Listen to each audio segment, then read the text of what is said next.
Letter of Archbishop Carlo Maria Vigano, former Apostolic Nuncio to the United States, to American Catholics. For we wrestle not against flesh and blood, but against principalities, against powers, against the rulers of the darkness of this world, against spiritual wickedness in high places. Ephesians 6:12. The recent inauguration of President Donald J. Trump, after his landslide victory in the presidential election, is a reason for great hope for every American Catholic, but also for all those Catholics in Western nations, which today have been subjected to the globalist coup, who are aware of the need and also the concrete possibility of rebelling against the tyranny of the New World Order, always with the help of God, before it is too late.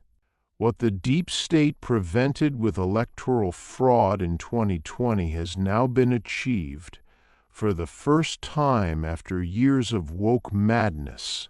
A president of the United States can carry out the program for which he was elected, restoring those principles of natural law that are the basis of civil life in a well-ordered society. It is the revolution of common sense, or, better said, the counter-revolution of common sense, the conflict of interest of Trump's opponents. But if Christians and all people of good will almost seem to breathe a collective sigh of relief as they see the president's campaign promises materialize day after day, starting with the abolition of LGBTQ+ and gender indoctrination in schools, it should not be surprising that the election of Donald Trump represents a real disaster for many others. Among these, there are certainly characters with more than questionable conduct, exponents of the pharmaceutical, food, and military lobbies, tycoons of high finance or international organizations who have benefited and still continue to do so in terms of power and money from woke ideology, the Agenda 2030, net zero, pandemics, smart cities, and uncontrolled immigration, individuals whom no one has elected, and who have no right to interfere in the government of nations other than the blackmail power they have acquired over their servants and the corruption of their accomplices, have created false emergencies, health emergencies, war emergencies, economic, climatic, and social emergencies, in order to be able to impose their solutions based on false data. Many of you have realized the incongruity of the responses that governments and international organizations gave to certain events. For example, because of the alleged causal relationship between the percentage of carbon dioxide in the atmosphere and alleged global warming false premise, and the supposedly consequent need to reduce its presence in the atmosphere false objective, draconian measures have been applied in the Western nations to reduce the emission of CO2 false solution. The true purpose of emergencies. This apparent inconsistency is due to a fact that is slowly beginning to be understood by more and more people. The ultimate purpose of all these so-called emergencies is to justify the adoption of social, economic, food, and health policies, which are intended to invariably lead to a drastic reduction in the world population. This is the declared goal of the followers of the World Economic Forum in Davos, headed by Klaus Schwab. It does not matter if the population dies from cancers induced by vaccines, from poisons added to food or sprayed from the sky, from harmful substances released into the water, from sterility psychologically induced by LGBTQ+ ideology or surgically from gender transition, from poverty caused by rising inflation, from wars, or from the violence and crimes of illegal immigrants. The final result corresponds to a precise neo-Malthusian project, which Bill Gates and other self-styled philanthropists pursue as the main objective of their companies and foundations. It is no mystery that private supranational organizations such as the UN, WHO, WEF, World Bank, European Central Bank, and International Monetary Fund answer to a board of directors, whose members are all convinced supporters of demographic decline and the need to replace national sovereignty with the New World Order. It is also no mystery that there are enormous conflicts of interest in the public sector as well, deriving from the lobbying activity of multinational corporations or other bodies that interfere in the government of nations. Members of the United States Congress receive large sums of money from multinational corporations in exchange for the approval of laws that benefit them. This applies to the military, pharmaceutical, agri-food, and technology industries. Without these undue and subversive interferences, we would never have had the COVID pandemic, the bird flu scare, electric cars, the wars in Ukraine and in the Middle East, synthetic meat, flour made from insects, and geoengineering. All of these emergencies have as their immediate purpose the enrichment of specific financial lobbies, which are often part of the same investment funds. Two subversive entities. Among the entities that support the globalist agenda for the profits they derive from it in terms of power and money is the deep state, made up of those apparatuses that have embedded themselves within the government and that determine its political action and choices, regardless of the color of the various alternating administrations, acting for their own interests against those of the citizens they claim to serve. However, there is also what I myself have called the deep church, which is similarly composed of exponents of the Catholic hierarchy, who, after decades of progressive infiltration and occupation, have come to take full control of the Catholic Church, along with Jorge Mario Bergoglio. These fifth columns of the globalist elite use their authority for the interests of third parties, in opposition to the glory of God, the honor of the Church, and the good of souls. These two subversive entities, deep state and deep church, as I recalled in my first open letter to President Trump in 2020, are mirror images and complementary. Their members are traitors in the service of illegitimate powers, which we have seen acting in a coordinated way during the pandemic farce, with green fraud and trafficking in illegal immigrants. American citizens and faithful Catholics have now understood that the serious social, economic, and religious crisis of the nation has been caused and prepared from afar by the coup of these forces subverting legitimate authority, one in the civil sphere and the other in the religious sphere. Americans have also come to understand that there is a huge difference between the refugee fleeing persecution and an organized mass of adult men of military age, transferred in a systematic way within national borders, who effectively constitute in a contingent of enemy soldiers and a potential threat to national security and the safety of citizens. The complicity of the deep state with the deep church. The proof of the complicity between the deep state and the deep church is given not only by the fact that both support the programmatic points of the Agenda 2030, because they derive an immediate advantage from them, but also by their mutual unwillingness to accept the reality that a legitimately elected president now desires to concretely implement the commitments he made during his electoral campaign. Their resistance is due to the fact that Trump's initiatives seek to put an end to the network of interests and profits that they have fraudulently constructed in recent years.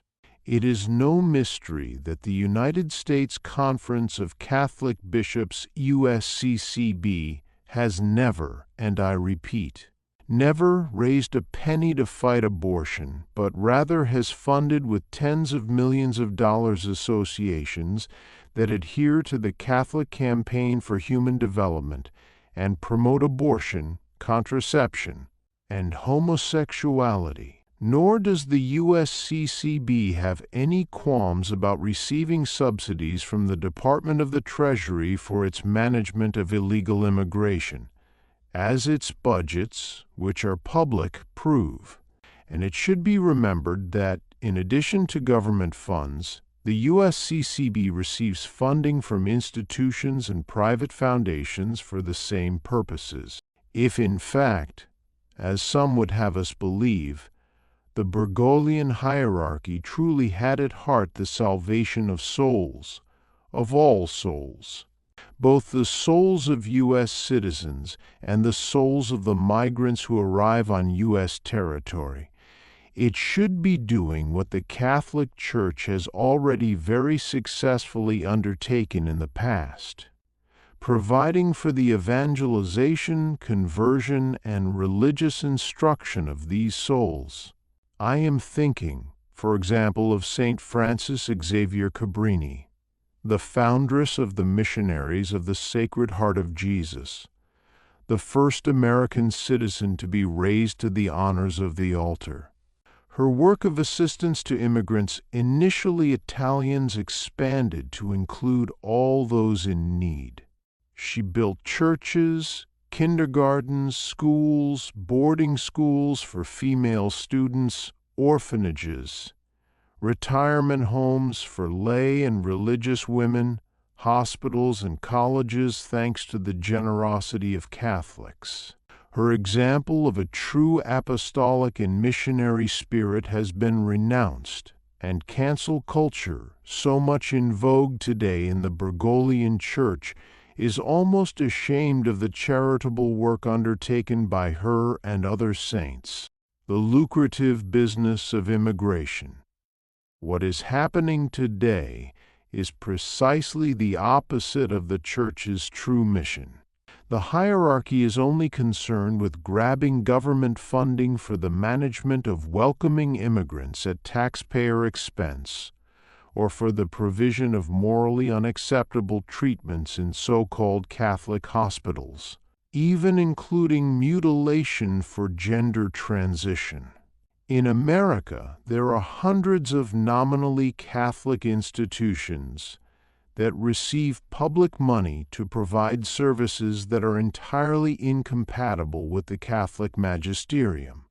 By promoting the indiscriminate welcoming of immigrants, the bishops show that they care more about the profits of the illegal immigrant business rather than the salvation of souls, the authentic social redemption of the weakest, or the protection of the flock entrusted to them.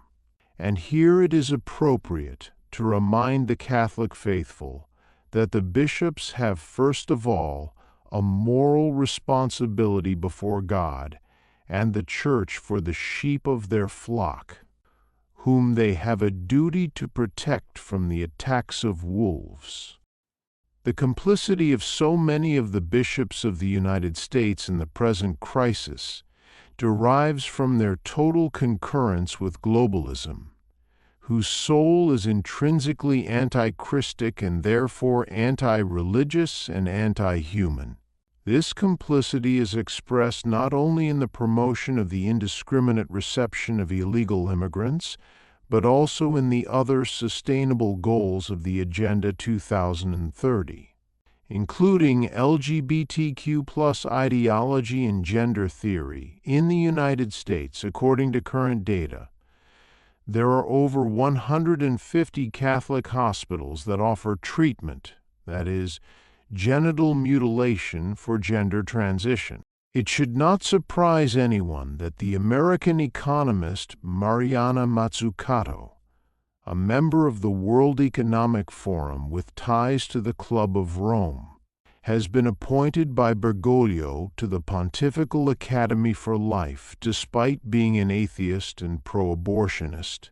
In November 2024, she declared at the annual meeting of Davos that, since the elite has not managed to vaccinate the entire world population through the pandemic crisis, it is necessary to focus on a less abstract strategy such as a water crisis. The Biden administration, and more generally all recent U.S. administrations, both those led by Democrats and those led by neocons, have distinguished themselves for having financed abortion, genital mutilation even of young adolescents, genetic manipulation, surrogate motherhood, and euthanasia with public funding.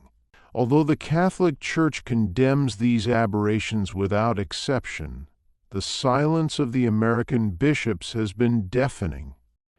This makes it clear that there is nothing genuinely Catholic about the pastoral action of these bishops, and that the only reason that leads the episcopate to support a government is the advantage it can derive from it in terms of power and money, even if this means abandoning millions of human beings who have been brought into the United States by criminal organizations in order to then be exploited as slaves in humiliating working conditions, or forced into prostitution, including minors, drug dealing, and the black market of organ predation.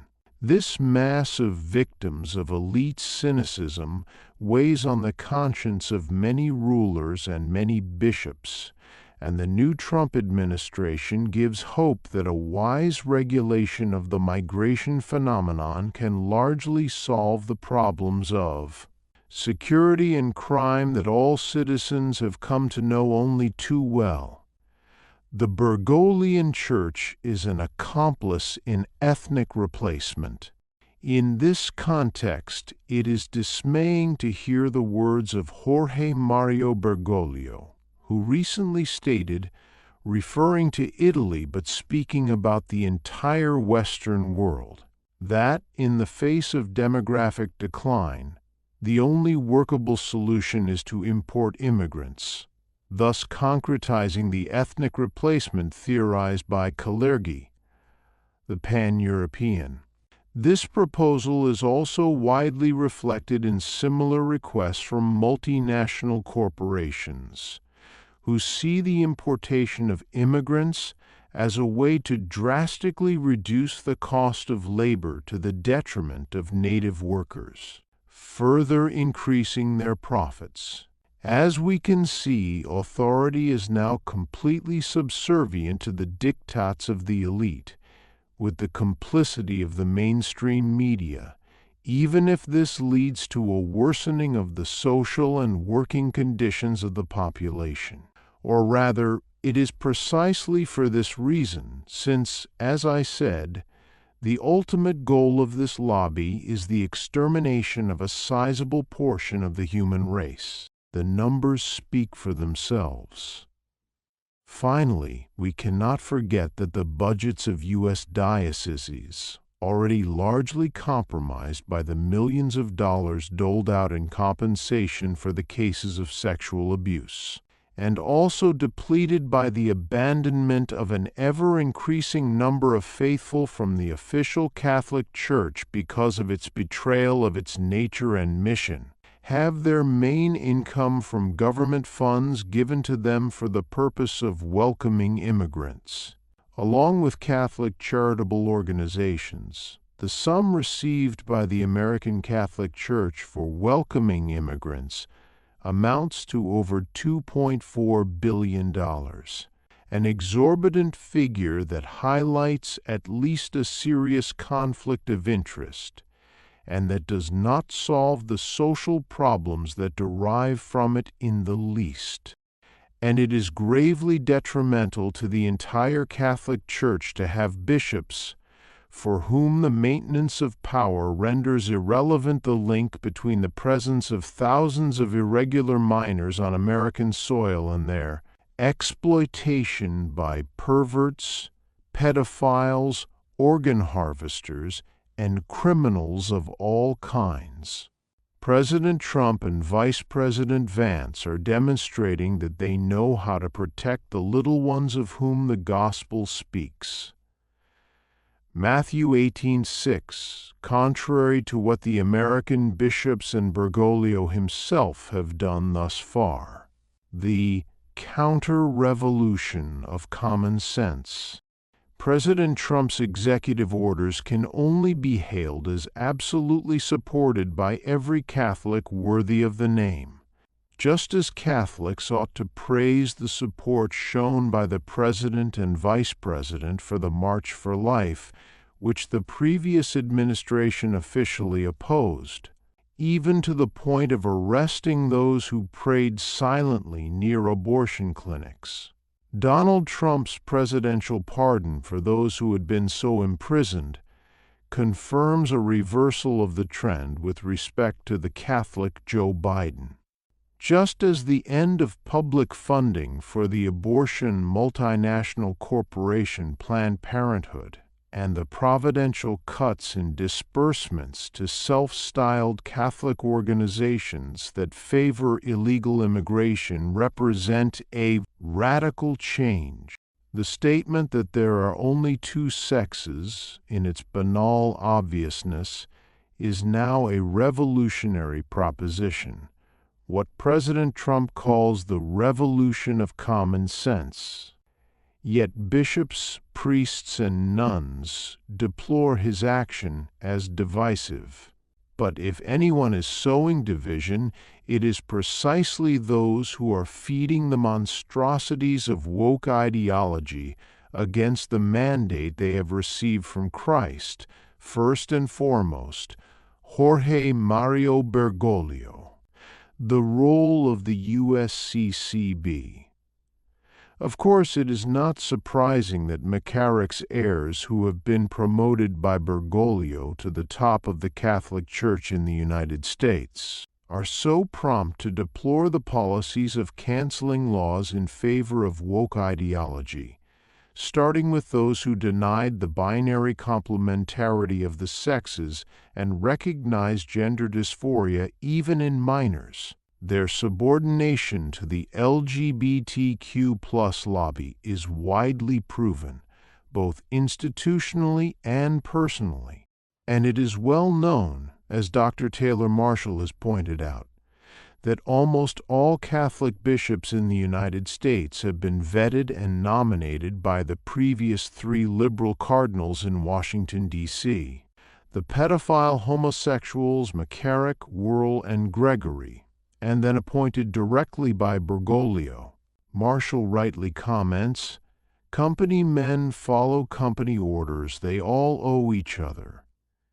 These serious deviations within the clergy and bishops will have to be the subject of a great operation of removal and reform in due time, because they constitute a subversive element within the ecclesial structure that is irreconcilable with the faith and morals of the Catholic Church. The bishops' conferences themselves, a spurious body of parliamentarian matrix that has no legitimacy from a doctrinal and canonical point of view, represent an independent entity that have been transformed over the past few decades into political lobbying groups by the ultra-progressive bishops. The proposal to revoke the USCCB's tax-exempt status should therefore be widely supported by faithful Catholics. And of course Bergoglio should be the first to support this salutary initiative, since after all he desires a poor church for the poor. Catholics also have the possibility of redirecting their offerings and donations to those ecclesial realities that remain faithful to tradition and the perennial magisterium of the Catholic Church, withholding them from the dioceses whose bishops impose doctrinal errors and moral deviations. The government can also intervene, without violating the freedom of the Church, in order to bring to light and severely punish the scandals and cover-ups that have not prevented certain prelates from being appointed to the head of the most prestigious dioceses in America, not least the newly appointed Archbishop of Washington, Robert McElroy. Many Catholics expect justice to be done, first of all out of respect for the victims who have thus far been abandoned by both civil power and ecclesiastical authority. The withdrawal from the WHO. Catholics are in absolute agreement with Donald Trump and Robert F. Kennedy, Jr. about the exit of the United States of America from the World Health Organization that was accomplished by a recent executive order. The policies promoted by this private organization, financed mainly by pharmaceutical companies and Bill Gates, for so-called reproductive health and for gender equality, along with claims about the supposed sexual rights of minors and disturbing initiatives to decriminalize pedophilia, cannot be accepted or even financed by American Catholics. The same applies to the global health policies, which the WHO would like to impose on sovereign nations. The woke church. American Catholics have the right to demand that their bishops behave in accordance with the perennial magisterium of the Catholic Church, and that they not lend any moral or material support to what is repugnant to the natural law, even before it is a violation of the commandments of God. It is therefore outrageous and scandalous to learn from the Davos Forum that important LGBTQ+ organizations consider Jorge Mario Bergoglio a precious ally in achieving their agenda of normalizing sexual perversions. In the civil sphere, the emissaries of the deep state have seriously compromised citizens' trust in institutions and governments, and it will be up to President Trump and his administration to restore the trust and respect that previous governments, whether Democrat or Rhino, have deliberately undermined in recent years. Similarly, the deep church has heavily delegitimized the faithful's trust in the Catholic Church and her hierarchy, but we do not know when the occupation of these heretics and perverts will end. For this reason, it is understandable that Catholics feel somehow more protected by a Protestant president than by their Pope, who is not Catholic and perhaps not even Christian. In the fight the president is leading against the deep state and the globalist left. Indeed, they have a pope who perfectly embodies the one who was intended to replace Benedict XVI, as revealed by John Podesta's emails published by WikiLeaks in 2016. And to close the magic circle of vices and perversions, it is enough to remember that among Podesta's closest collaborators is Slade Sommer, who was arrested in 2023 for pedophilia and child pornography. We are talking about an important collaborator of Hillary Clinton and John Podesta, linked to the world of Broadway and cinema, who had worked in the effort to debunk the infamous Pizzagate, that is, the network of vile complicities and horrendous crimes against minors that revolves around the international deep state. How can we think that characters organic to the system of corruption can condemn the vices and crimes that involve them first and foremost? And how can we be surprised by the hysterical reaction of certain bishops and cardinals, now that they are facing the removal of a trough from which they have continually feasted? The real battle begins now. It is difficult to predict how these subversive forces will react to the organized and incisive action of the Trump administration. Nonetheless, it is likely that the colossal economic interests and the existing network of corruption will lead to a clash between opposing and irreconcilable forces. In this battle, which St. Paul rightly points out is preeminently a spiritual one, the role of Catholics will be decisive, and it will be a battle fought with no holds barred.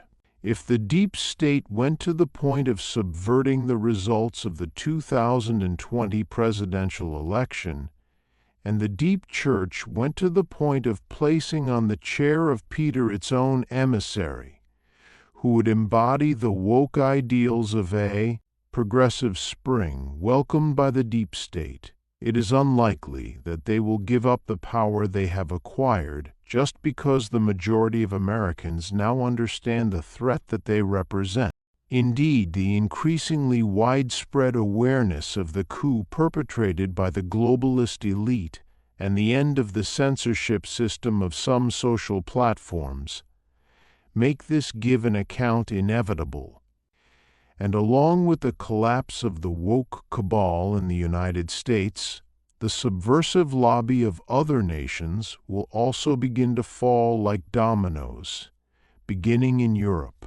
The meaning of the word apocalypse is unveiling, revelation. In these epochal times, the forces of good must finally unite to form a common front against the forces of evil, which have always been organized and very powerful. And Catholics must understand that, as sacred scripture and the magisterium of the Church teach, as the end times approach, there will be a clash that will make the two sides become clear. This will be the true unveiling, the true revelation, as announced to the Blessed Virgin Mary by the prophet Simeon. Behold, this child is destined for the fall and rising of many in Israel, and to be a sign that will be spoken against, so that the thoughts of many hearts may be revealed. Luke 2:34-35. This unveiling will show us the true intentions hidden behind the emergencies and crises speciously planned by the globalist elite and ratified by the Bergoglian Church, and will force us to side either with Christ or against Christ. Since no one can serve two masters, you cannot serve both God and money, Matthew 6:24. And money, as we see, is truly Satan's manure, the fuel that feeds the infernal machine of the New World Order. Authority on earth, both temporal and spiritual, belongs exclusively to our Lord Jesus Christ, King and High Priest. All authority in heaven and on earth has been given to me, Matthew 28:18, said our Lord. He grants it in a vicarious form to his representatives, so that they may exercise it within the well-defined boundaries of good and truth. If this vicarious authority, whether temporal or spiritual, is exercised against the purpose for which it was willed by God, it becomes illegitimate and null. For this reason, faced with the evidence of the betrayal of those who hold authority on earth, all Catholics must refuse to give obedience to one who was the first to disobey Christ, nor must they attribute to Holy Church the faults, however horrible, of her unworthy ministers. Rather, we must pray that the Lord will guard his sheep and punish the wolves who are disguised as sheep. Let us remember with sure hope the words of the Lord, "These things I have spoken to you, that in me you may have peace. In the world you will have tribulation, but take courage, I have overcome the world." John 16:33. Conclusion. While it is true that all salvation ultimately comes from God, this does not mean that we may simply passively sit around waiting for divine intervention. No, we must cooperate with God's grace through personal commitment, courageous testimony, and the coherent witness of our lives. Let us therefore begin to make this counter-revolution of common sense our own, rejecting the lies and deceptions of those who seek to subvert the very foundations of the natural law after having trampled on the divine law. Let us defend the family, children, and those who are weak. Let us jealously guard our faith, the civilization built on its foundation, and the traditions of our fathers. May the Most Holy Virgin of Guadalupe, Empress of the Americas, spread her protective mantle over all of you, dear brothers and sisters, over President Trump and Vice President Vance, and over all those who refuse to retreat in the face of the arrogance of the wicked. And may God bless the United States of America. Carlo Maria Vigano, Archbishop, February 2, 2025. Purification of the Blessed Virgin Mary. Presentation in the Temple of our Lord Jesus Christ,